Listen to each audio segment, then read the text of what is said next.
자, 이번에는 47페이지에 나와 있는 단기 투자 자산에 대해서 공부할 건데, 거기 단기 투자 자산이란 말은 온데간데 없고 단기 금융상품이란 말이 있죠. 자, 지금 설명을 좀 들어보세요. 자, 단기 투자 자산. 단기 투자 자산은요, 기업이 여유자금 활용을 목적으로 보유하고 있는 자산. 우리가 보통 뭐라 그래요? 뭔가 투자했어. 투자는 반드시 뭘 기대하죠? 수익을 기대해요. 그죠? 내가 주식을 투자해. 그럼 내가 돈을 까먹으려고 주식 투자해? 내가 무슨 마더 대레사야?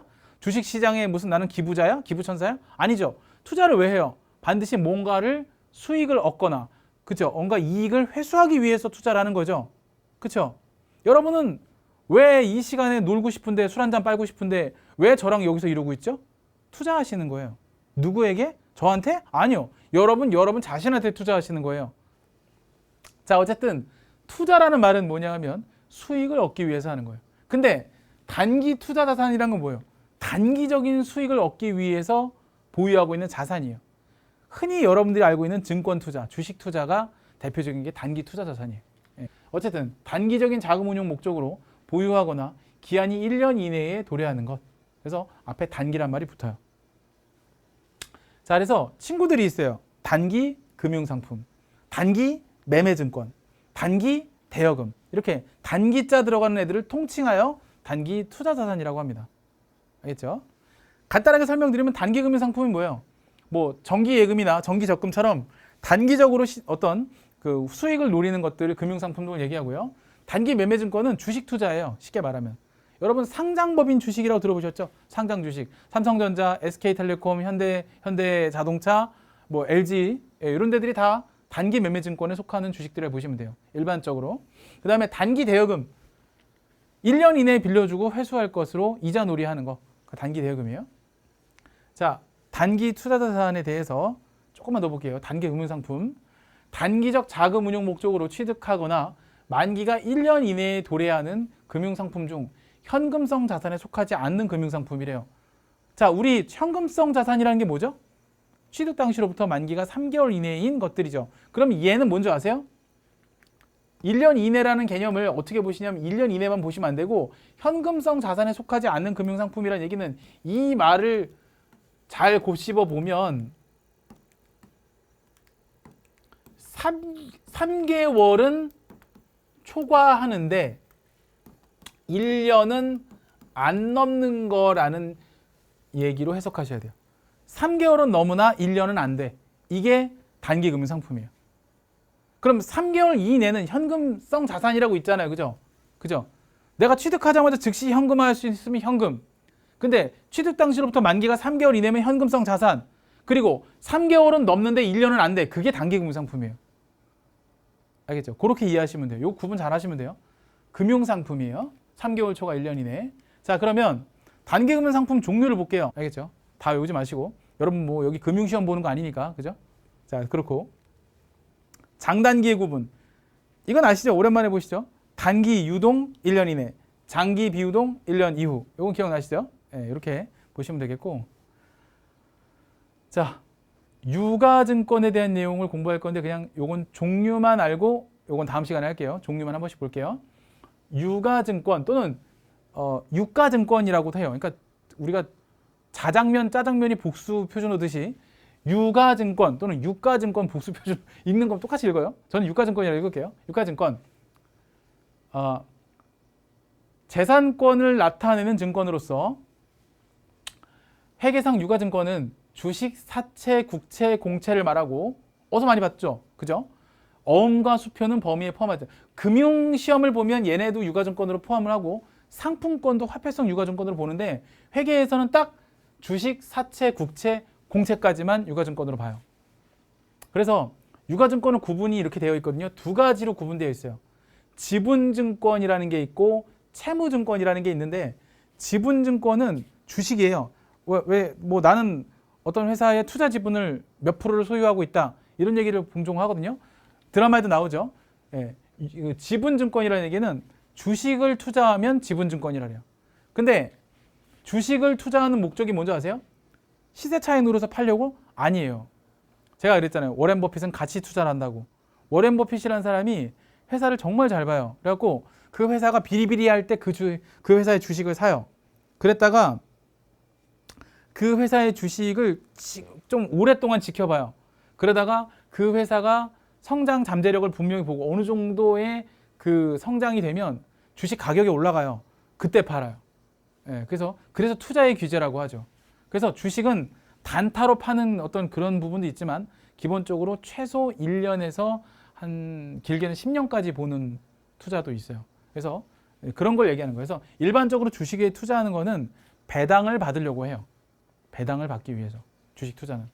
그리고 채무증권, 채무는 빚이잖아요, 그죠? 근데 내가 빚지는 게 아니고 누군가한테 돈을 빌려주는 개념의 투자 방식이 이거는 채무증권이라 그래서 얘를 채권이라고 하고요. 이게 사채권, 그다음에 국채권, 뭐 공채권 이래서 사채, 국채, 공채 이렇게 있어요. 그래서 채권은 말 그대로 돈을 빌려주는 개념 형태로 투자하는 방식이기 때문에 얘는 좀 공격적인 투자, 배당. 얘는 안정적인 투자예요.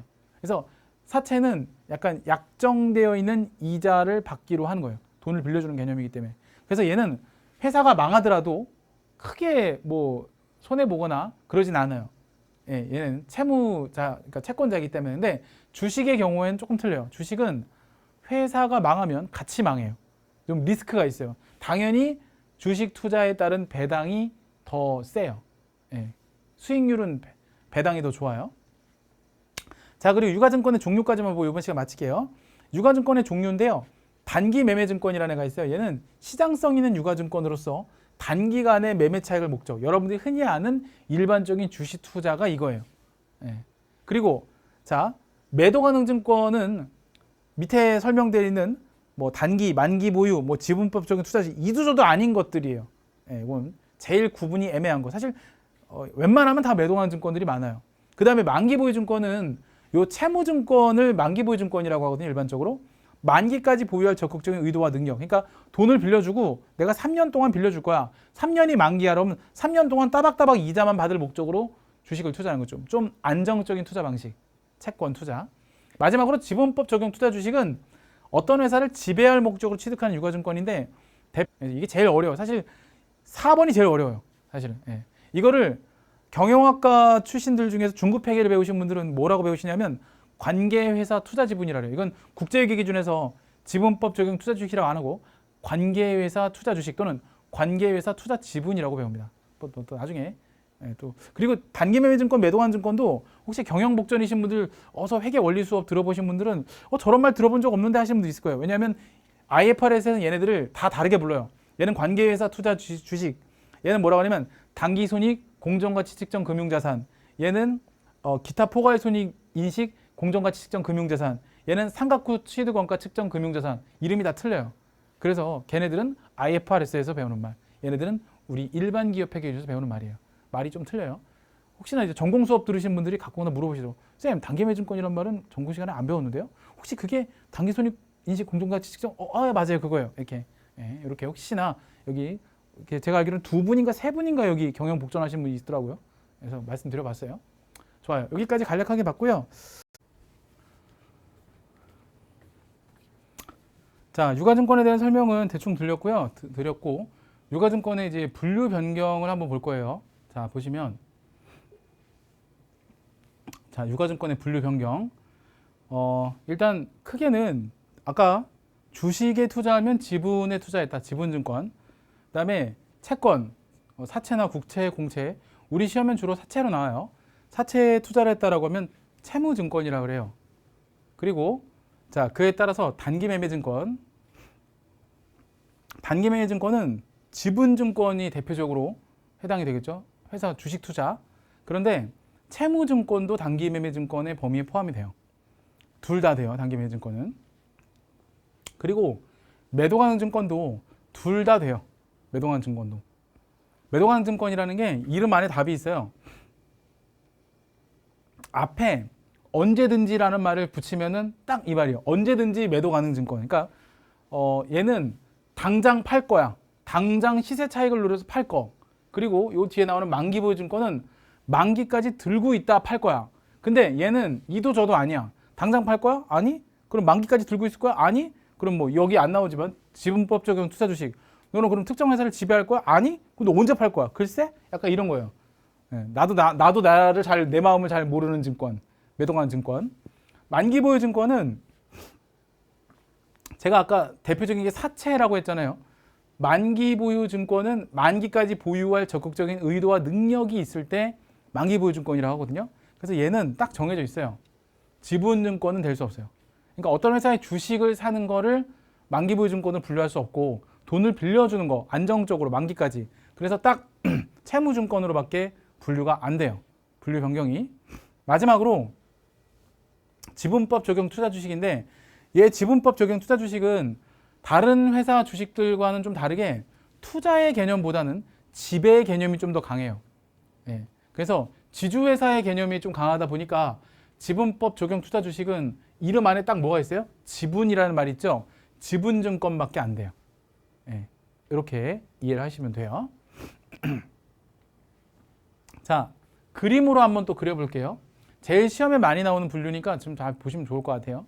자, 유가증권이면서 채무증권이고 만기까지 보유할 의도와 능력을 가지고 있니? 라고 물어보면 yes 라고 하면 만기 보유 증권이 돼요. 이거는 이제 어렵지 않죠. 이렇게 만기까지 보유할 거니까. 근데 아니요. 아니래요. 아니면 다시 물어봐요.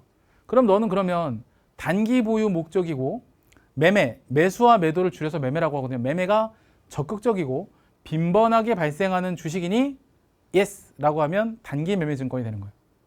근데 뭐 만기까지 갖고 있을 것도 아니고 단기 시세 차익을 노려서 팔 것도 아니고 이도 저도 아니고 라고 하면 그냥 매도강 증권이라고 보시면 돼요. 네. 그리고 여러분 시험에는 지분법 적용 투자 주식은 아마 안 나올 거예요.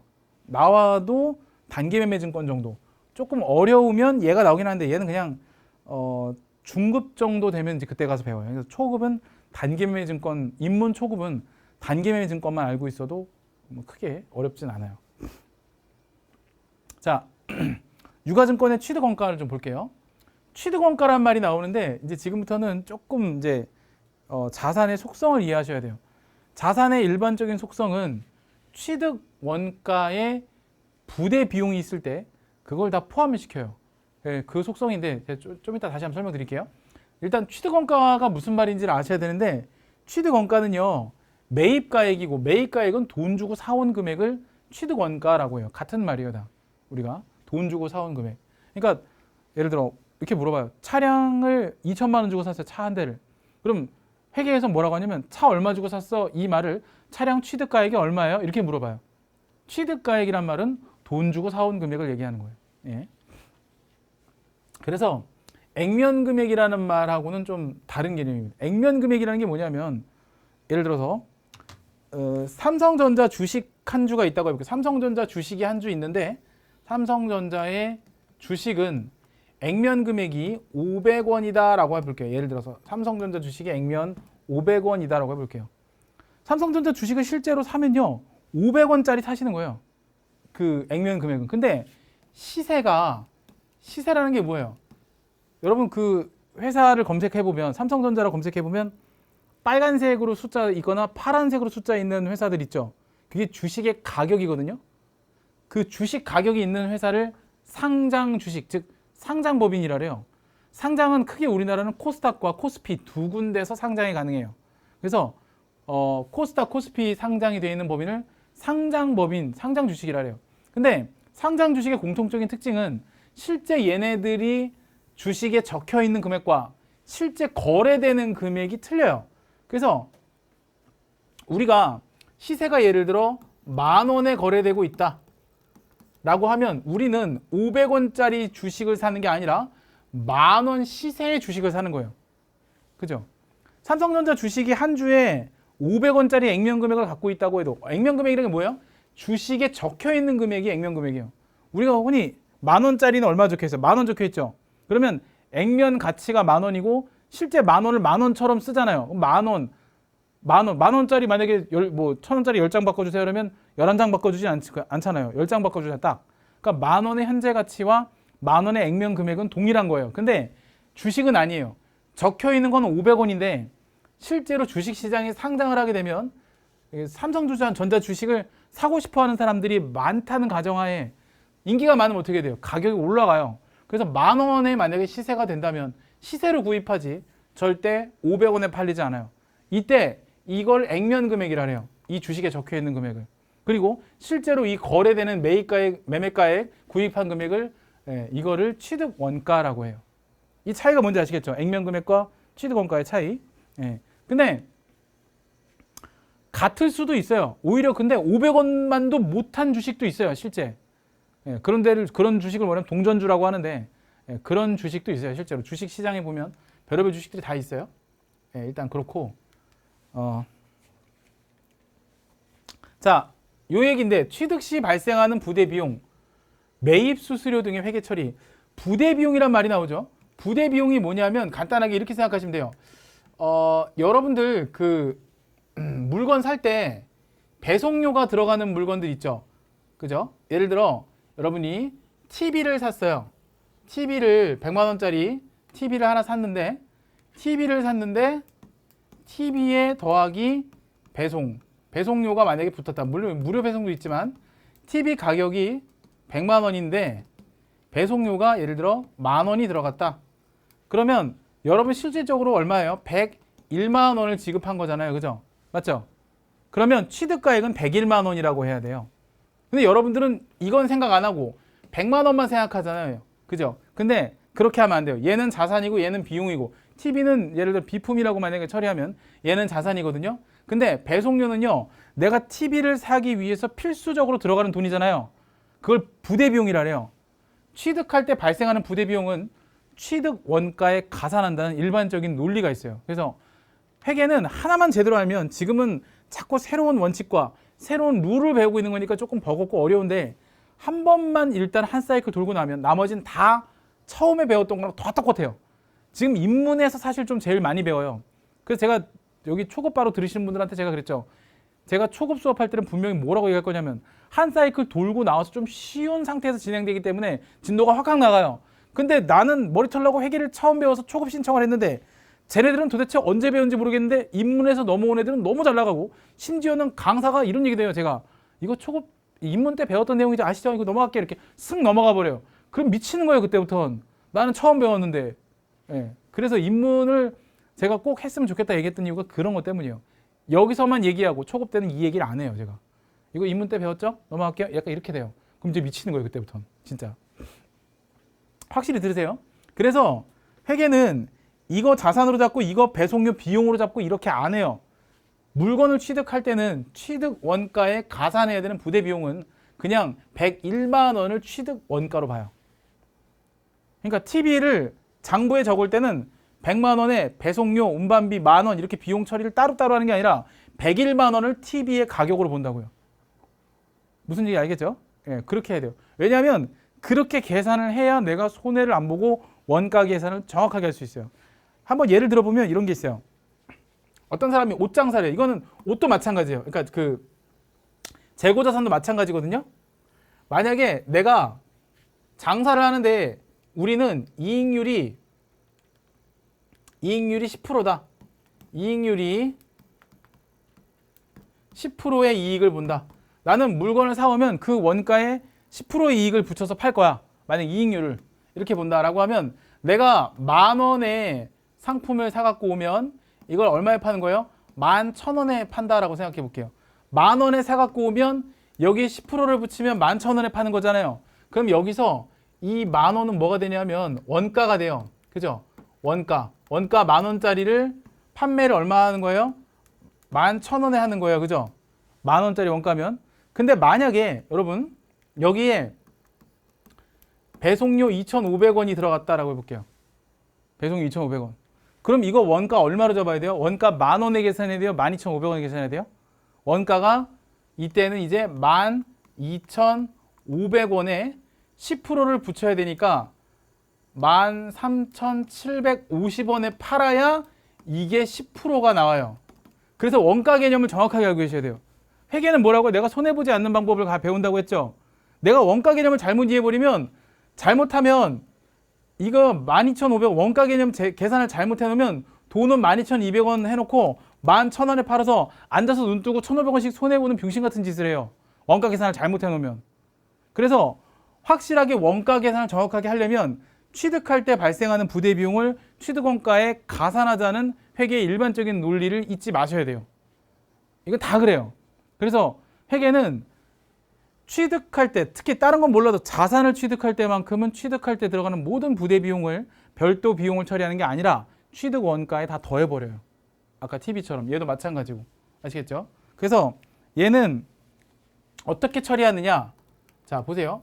그럼 이제 유가증권, 얘 자산이잖아요. 그죠? 단기매매증권 뭐 이런 것도 크게 다를 바가 없잖아요. 그죠? 자, 그래서 요거 이제 예를 들게요. 일반적인 속성은 다 알려드렸으니까. 자, 보면 이렇게 처리가 돼요. 단기매매증권은 선생님 금방 자산은 취득원가에 가산한다면서요. 얘는 근데 왜 비용이에요? 그래서 노란색 칠했잖아요. 얘는 맨 뒤에. 자, 매도가능증권 자산처리. 그래서 얘는 좀 이따 보고, 얘는 매도가능증권에 만약에 부대비용이 들어가면 그냥 다 가산해버리고, 만기보유증권도 다 가산해버려요. 사실 매도가능증권이나 만기보유증권은 아까 말씀드렸던 자산의 일반적인 속성을 따라가요. 근데 얘는 왜 단기매매증권인데 왜 비용 처리를 할까요? 자, 들어보세요. 얘는 정말 오늘 아침에 샀다가 점심때 팔 수도 있을 정도로 그 주기가 짧을 수 있어요. 결국에는 얘 성격 때문에 그래요. 얘는 사자마자 당장 팔 수 있는 의지가 너무 강해. 그러니까 이걸 취득원가에 가산해서 뭘 따지고 이럴 만한 여지가 없어. 너무 팔 게 확실한 거야. 뭐 재고자산처럼 좀 들고 있을 것도 아니고 뭐 비품처럼 내가 두고두고 사용할 것도 아니라 그냥 얘는 딱 들어오는 순간 시세 차익 늘어서 바로 팔 게 너무 확실해. 그러니까 굳이 원가에 가산할 때 뺐다 그렇게 할 필요가 없다고 보는 회계의 관점 때문에 그래요. 그래서 이게 조금 어려우시면 외우시면 되는데 이게 한번 들어보시면 그냥 사자마자 너무 팔 게 확실하니까 원가에 가산할 이유가 없다고 보고 그냥 비용으로 처리한다 이렇게 보셔도 돼요. 그리고 얘가 영업의 비용이라는 이게 이제 다 계정 과목 이름이거든요. 단어 이름이에요. 얘를 수수료 비용이라는 이름을 써요. 이럴 때는 비용 처리를 하는데 여기서 얘가 영업의 비용이라는 게 있어요. 영업의 비용 이제 뭐 판매 비용, 관리비, 영업의 비용 뭐 이렇게 쭉 있죠. 근데 영업의 비용 처리한 이유는 사실상 단기매매 증권을 사서 투자해서 시세 차익을 얻는 것 자체가 내가 장사해서 얻는 이익이 아니라 여유자금 투자, 즉 영업과 관련이 없는 쉽게 말하면 주식 투자에서 개이득 본 거기 때문에 그 개이득에 관련된 내용도 결국에는 그렇죠. 업무랑 관련이 없는 비용으로 봐요. 이거 영업의 비용이라 그래요. 그래서 수수료 비용은 단기매매 증권을 사서 뭐 시세 차익을 노려서 파는 것 자체가 솔직히 증권회사가 아닌 이상은 일반적으로 다 뭐예요? 여유자금 갖고서 어떻게든 좀 돈을 불려볼까 하는 거기 때문에 그 회사의 주 목적이 아니라고 보는 거예요. 이걸 일반적인 상거래라고 하거든요. 일반적인 상거래는 다음에 또 배우시게 될 거고 일단 여기까지. 자, 됐어요. 단기매매 증권에 관련되어 있는 이제 회계 처리인데 요거는 내일 이어서 할게요. 일단 여기까지만 볼게요.